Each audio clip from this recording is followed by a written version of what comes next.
big. It's the way to go. Eat a fig, not a pig. Let your kindness show. If it's your wig or a jig or a swig, do you dig? Big. It's the way to go. It's Big Fat Vegan Radio. When something's fat, there's a lot to show. It's gotta be fat to help the movement grow. Making fat loud chant that won't be flat. It's fat.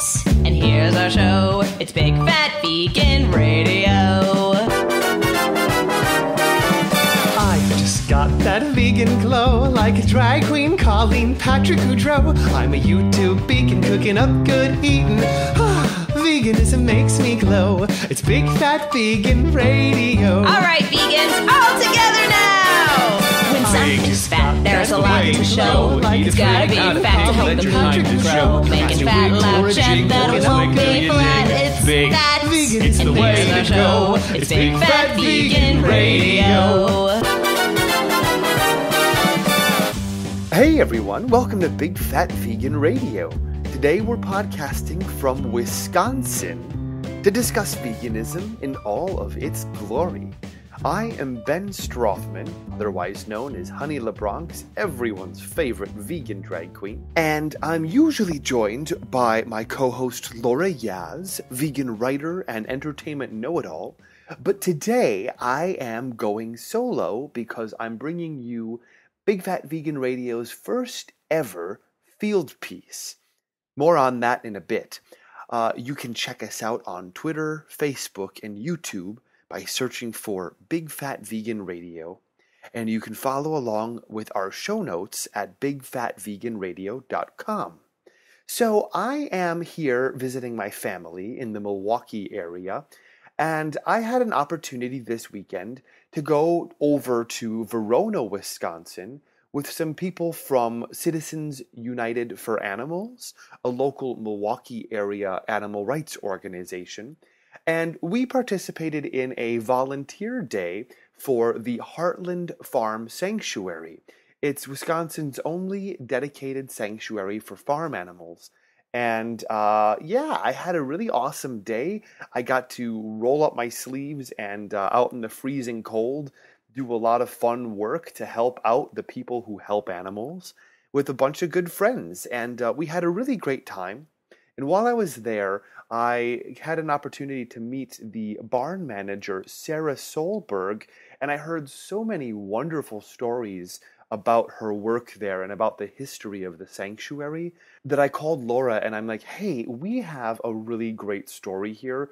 I would love to just grab a quick little interview and make it our first ever field piece. So hopefully in the future we'll get a chance to do more of these just totally sporadically. It's not going to have the same awesome sound quality as when Laura and I are all set up with our official microphones and whatever. But basically, I just grabbed a quick audio interview using my iPhone. And at the moment, I'm here in my parents' basement just recording this on my laptop. So whatever, it may not sound as great as we usually do, but we have a really awesome story. I'm really excited to bring this to you. And stick around after the interview to hear more about how you can help support the work of the Heartland Farm Sanctuary in Verona, Wisconsin. With no further ado, I give you my interview with Sarah Solberg, the barn manager of Heartland Farm Sanctuary.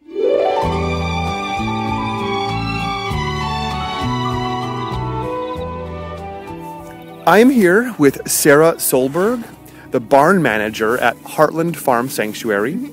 And Sarah, I am so excited to be here. This is my first time ever at a farm animal sanctuary since I went vegan 3 years ago. Awesome. Yeah, and it's just incredible. We are sitting out here. Where are we? Where can you tell us this area is? We are in Verona, Wisconsin, so right outside of Madison, about 10 minutes away.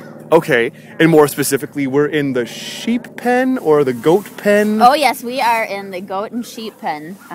Every once in a while we'll have a mini pig out here as well if the weather is warm enough. Yeah, our listeners can't see this, of course, but there are some little billy goats kind of looking at us and walking right up to the microphone. So you might hear an animal, or you might hear a really scared podcast host. Yeah. We got, who's this here who just came up to us? This is Zeus. Mm-hmm. Oh, I heard a lot about this guy. Yes, he is quite. He has got quite the personality, that's for sure. So, hey, Zeus, he's asking you for attention right now. Yeah, he thinks I got some food. Yes, probably. So, Sarah, can you tell us, how did you come to be involved with the farm sanctuary? I actually used to volunteer for an organization called Friends of Ferals, which is a nonprofit no-kill shelter for feral cats in Wisconsin. And they Heartland sent out an email blast to a whole bunch of the volunteers and said that they were looking for volunteers and staff. So I saw that the description of the job was working with animals and also working with at-risk youth and people with special needs. And it was made for me exactly. It was just the most perfect job description I've ever read. That sounds amazing. Yeah, so I contacted her right away. We came out, I met her at the barn, and we only had 7 animals at the time.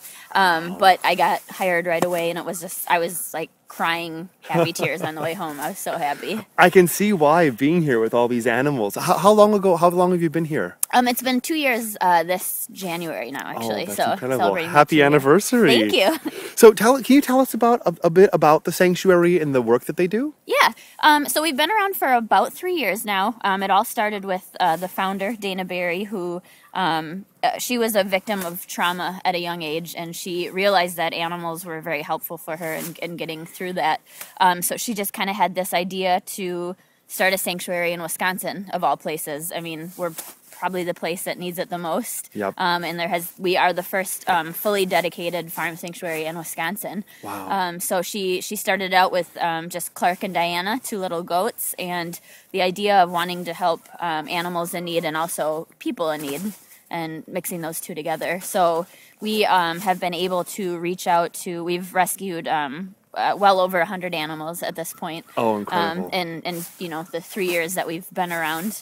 And we have a lot of students and children with special needs that come out and are able to interact with the animals really well. How would you say most of these animals find their way here? We definitely have a variety of ways.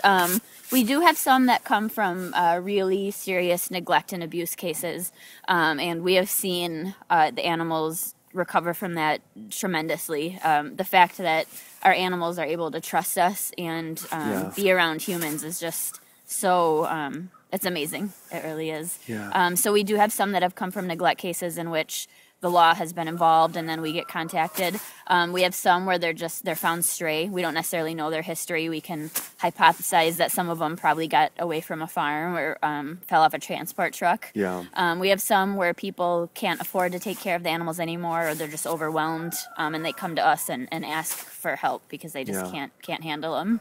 Yeah. How do those people know to find you? Like, it seems to me very, very fortuitous that someone with an animal who has to surrender it is able to find you guys and knows that you're here. Mm-hmm. Some of it's word of mouth. Yeah. Sometimes when we have our tabling out, people kind of learn a little bit about us, and we've had people find us actually out at events where they see us and they ask us if we can take animals in. Yeah. Also, the Humane Society has started to kind of refer us for farm calls and stuff like that. So when people call the Humane Society and need help, sometimes they'll contact us. So. Excellent. Yeah, I'm looking around. It looks like some of the goats were scratching themselves along the side of the building. Yeah. Yes. Giving themselves a little back scratch. Yep. So I am seeing so many personalities here. Yes. It's kind of like being on Jersey Shore, but not in Jersey and not near the shore and with farm animals. And way cuter. So much cuter. Oh my God, you can't get cuter than this. Yeah. Could you tell us, would you mind dishing some of the drama for us? Between the animals? Who's dating who? Okay. Who's popular? Who's most likely to write a tell-all book? Okay, What's definitely. the tea? What's the tea? Okay, well, let's see. We've got Gracie the goose. She was our first bird, so she's kind of like the queen of the barn. Her little partner is Sonny the rooster. Right now, he is staying in a foster home because he gets a little bit sensitive to the cold. But when they are here, they're pretty hot and heavy. I will often find them out off in a corner together alone, and she'll start honking at me if I look over. Yeah. And you'll always find them together, and they go through the motions of what birds do. But no, we don't have any goose chicken hybrids. So but they definitely love each other. trying to think of who else we have here. Gracie also used to have quite the relationship with Bert, our sheep over here. But then one day he stepped on her foot by accident, so that kind of ended. That ended that for them? She unfriended him? Yeah, she did. Now, before I even got here, someone was like, oh, you have to say hi to Lola the pig for me. Yes. She seems like quite the celebrity. Yes. And I was surprised to hear that Lola the pig and Lucy the pig are not besties. Oh, no. You know, we went into it kind of naive, thinking that they were going to, like, run into each other's arms and be best friends forever. But we have discovered that pot-bellied pigs can be very independent and a little bit territorial. So they are not friends, really. We are going to be working on getting them to get along gradually. But as of right now, they're not on speaking terms. Yeah. So we have to kind of keep them separate a little bit. Until you can find, like, some kind of couples therapy for pigs or something like that. Yeah, we're going to have to talk it out. Oh, yeah. You know, I heard when I got here you were talking a little bit about an animal that sadly passed away recently. Yeah. Could maybe you give our listeners just a little in memoriam and tell us just definitely. a little bit about who that was? Yep. His name was Dakota, and we are still really sad about that. But he was an older goat. He was about 9 or 10. He and 3 other goats were surrendered to us by a couple of women who just couldn't afford to take care of him anymore. But they had good lives, and they continued to have good lives here. Dakota was best friends with Butch, who you can see over here with the blue coat on. Yeah. And Dakota ended up getting cancer. We were kind of monitoring to see how he was doing. You know, he was still eating. He was still enjoying being with his friends. We were trying to just watch his quality of life. And then on the day that he passed, we were, choosing to be saying goodbye to him. We were going to have the vet come out, and we came that morning, and he had passed in his sleep.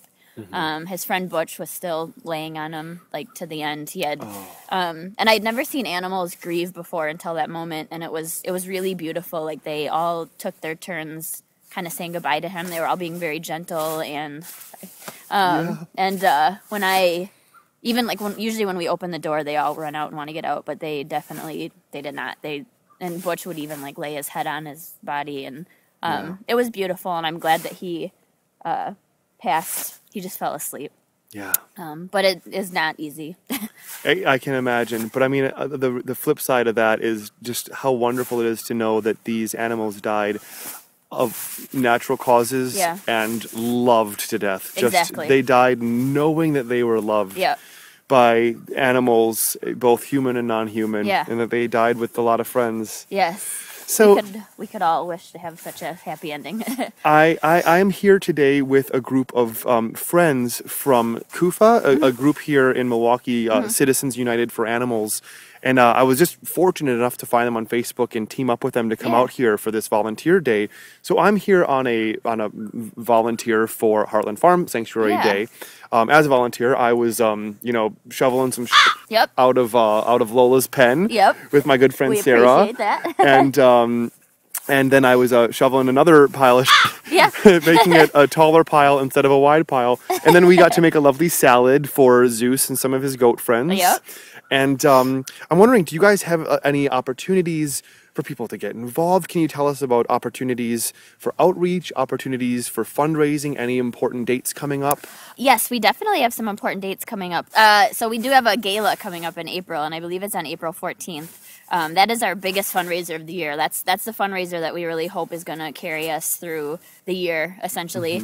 And basically, we have a silent auction with tons of great items, like everything from great wine, great food, trips, jewelry, artwork. It's just, I mean, last year was amazing. I'm assuming this year is going to be even better. Delicious food, wine. Yeah, so that's definitely one great way to help. Right now, we are pretty much completely donation-based. We've gotten a couple grants recently, but for the most part, we're totally run on donations. And as far as coming out to volunteer, we rely on our volunteers so much. I mean, each shift is one staff person, but several volunteers. And so we are so grateful for people that literally just are donating their time, even when it's, negative 20 degrees or 106 degrees, people are out here. So As it often is in Wisconsin, we get both extremes here. Yep.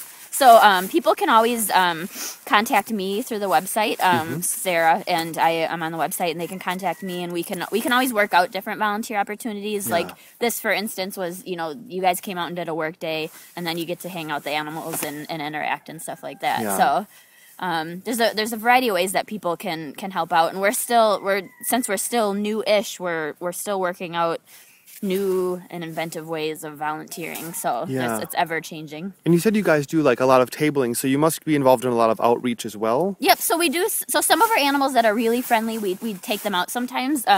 Clark and Diana especially absolutely love. Not only do they love car rides, they love the attention that they get from people. Yes. So we have taken them to nursing homes, which is it's really great because a lot of these older people they don't necessarily have very good short-term memory, but they remember growing up that they grew up, you know, in this rural area, and that's kind of a nice memory for them to be around animals again.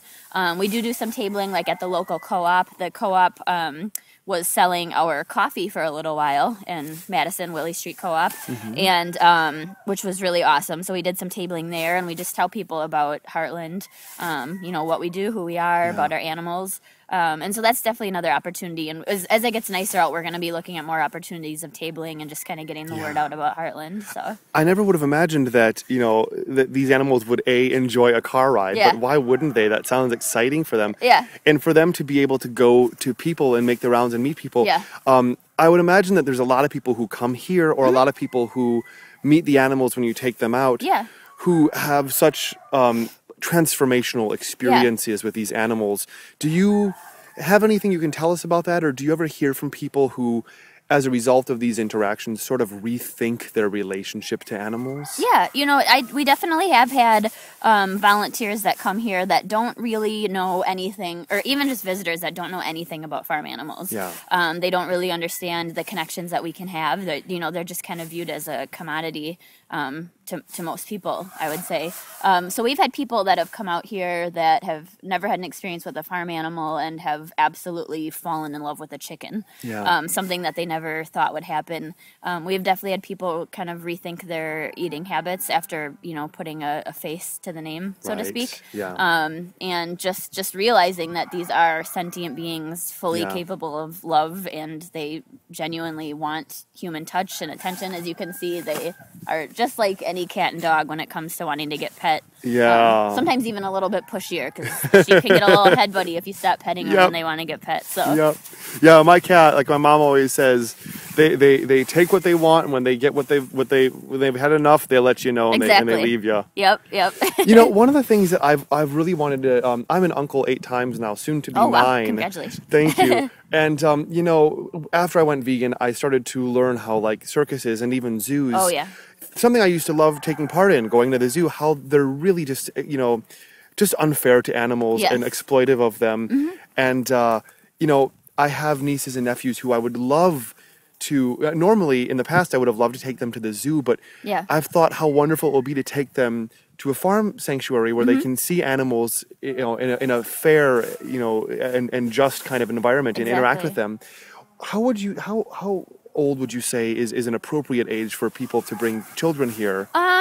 You know, I would say any age. We've had groups of 4-year-olds that have come out, and they have done so well. I actually was just impressed at their inherent ability to, like, keep themselves from just touching the animals. Yeah. Like, they would always ask permission. Yeah. We do have some animals that have face trauma that, you know, that don't want to be touched, and we won't put that on them. We have some animals that never will really want to have much to do with humans, and we're just here to try to give them a good life and not impose that on them. But I think, you know, we've had people from newborns to elderly people, and I think that everybody can benefit from meeting different animals. I think it's really great, and you know, especially for kids to come out, they can see that some animals do like to be touched. They like to be around people, and we can show them that some animals, you know, these animals haven't really been treated that well, and they're never going to really trust people. But we're just here to try to make them as happy and peaceful as possible. Yeah. Maybe when the weather gets a little warmer, I'd love to bring my niece and nephew out here. Oh, I would love that. Yeah, definitely. Can you tell us just where can people find you online, and can people make donations through like your website, for example? Oh, definitely. Yep. So you can go to Heartland. So it's HEARTLAND farmsanctuary.org. Okay. You can also go on Facebook. Just look up Heartland Farm Sanctuary. We have a page on there. If you'd like to donate, you can donate through the Heartland page itself. People can also donate in kind. So if they want to donate items, we have a list of items that we need. Some people like to just give tangible things. Yeah. So there's definitely many opportunities for that. Excellent, excellent. Well, Sarah, thank you so much for taking time to talk to us today and to share the Heartland Farm Sanctuary with our listeners. Thank you so much. Yeah, thank you. Wow. Just listening to that again makes me want to go back to the sanctuary and just play with all the animals. They are just so adorable and so loving, and just looking in the faces of so many gorgeous, gorgeous creatures. This was my first time as a vegan ever getting to interact with farmed animals like this. And, it's if you haven't had the opportunity to do something like this, go and find your local sanctuary, find your nearest farm animal sanctuary, and get involved. You'll be so glad you did. If you could check out the show notes, you'll see some photos of my visit to the sanctuary, and I'd like to give a huge thank you to my good friend and listener, Sarah Andrews, for taking some of these awesome photos of me. Hers are the awesome pictures. Mine are the crappy ones, obviously taken with an iPhone. And Sarah, what a treat and a surprise to see you there. I had no idea she was going to show up, and as soon as I got there, I met a goose, I met a turkey, then I turned around and bam, there is Sarah Andrews, and it was so great to see you, Sarah. Just a few things to point out to you guys. The Heartland Farm Sanctuary is having their third annual fundraiser gala on Saturday, April 13th from 5 to 11 p.m. So if you are in the Wisconsin area, definitely go and check that out. I am not in the Wisconsin area, but I am really considering flying out for that and making an appearance as Miss Honey LaBronx. But also, if you aren't in the Wisconsin area, of course, you can always donate to the Heartland Farm Sanctuary. Just go to their website, heartlandfarmsanctuary.org. Remember, Heartland is spelled Heartland, and click on support and then click on donate. They are entirely run by donations. So it's up to us, that means you and me, to help this important work to continue. But also, you might consider donating something, a good or a service, to their silent auction they'll be holding at the fundraiser. I'm thinking of donating some medieval oil. I might even donate a photo session, as I'll be here in the area. So if you have something you can donate, that might be another great way to help them out. Speaking of fundraisers, we have just a few days left for you to donate to our winter fundraiser and take advantage of some awesome thank you gifts. 10% of our donations from now till January 31st will go to help the Catskill Animal Sanctuary in upstate New York. And anything that you donate, whether it's $5, $50, for a donation of any size, you will get some discount codes to Vegan Cuts, Hippopotheca, and Gone Pie Vegan Bakery. So if you're thinking about donating, now's the time to do it. If you do it before January 31st, you will probably get your money back in discounts from those websites. And our top 2 donors will get a copy either of Chef Chloe Coscarelli's Chloe's Kitchen or Drina Burton's Let Them Eat Vegan. Of course, if you're hearing this any other time, you can always make a donation to Big Fat Vegan Radio any time of the year. Just go to bigfatveganradio.com and click on the big yellow donate button in the right-hand sidebar. Or you can always just go to tinyurl.com/bigfatvegan, and that's a little shortcut to our donations page. A few shameless plugs before we go. As always, you can subscribe to us on YouTube, but now you can also subscribe to Laura Yaz on YouTube. She's doing her awesome new 3 minutes about a movie videos. And if you haven't checked it out, they are just hilarious. She's got 4 up so far, and oh my God, you guys, it's about as funny as someone dropping a beat in a grocery store, seriously. So go to youtube.com/LARAYAZ and be sure to subscribe. Also, you can always check out Honey LaBronx's Vegan Drag Queen Cooking Show at vegandragqueen.com. Again, please be sure to subscribe. And as always, please consider buying some of my famous medieval oil at medievaloil.com. That's medievalOil.com. Today's medieval oil tip is if you're not feeling well, or if you feel like you're just at the beginning of getting sick, just take a cup of boiling water and put in about 8, maybe more, 8 drops or so of medieval oil and inhale the steam. You'll immediately start coughing, but all that steam carries in the benefits of the oil into your lungs and just kills off anything making you sick. I guarantee if you think you're getting sick, you will get over it so much faster if you use the medieval oil and just steam inhale it from a mug. A few shout outs to our friends before we go. As always, a huge thank you to Michael Harren for our gorgeous theme song. You can check out his work at michaelharren.com. And a big shout out to Kelly Huffine for our cartoon and logo. You can see her work at kelly42fox.deviantart.com. That's pretty much it for today's episode of Big Fat Vegan Radio. You can subscribe to us through iTunes or Stitcher or your podcatcher of choice. Again, if there's a podcatcher that you'd like to hear us on and you seem to have trouble finding us there, please let us know and we'll see if we can fix it right away. And of course, you can always listen to our episodes on the YouTube. It's extra helpful if you can give us an awesome rating and a glowing review on iTunes. That really helps us out. And be sure to let us know what you thought of this episode on our Facebook page. You can send us a tweet, leave us a voicemail, or leave us a comment at bigfatveganradio.com. We would love to hear from you. As always, our voicemail line is 315-VEGAN-01. That's 315-834-2601. And that's pretty much it. Oh, just one more thing. One more little thing I forgot to mention. I know this is running a little longer than I'd like, but if there's one more thing you could do to really make us happy, go vegan! Oh, go vegan.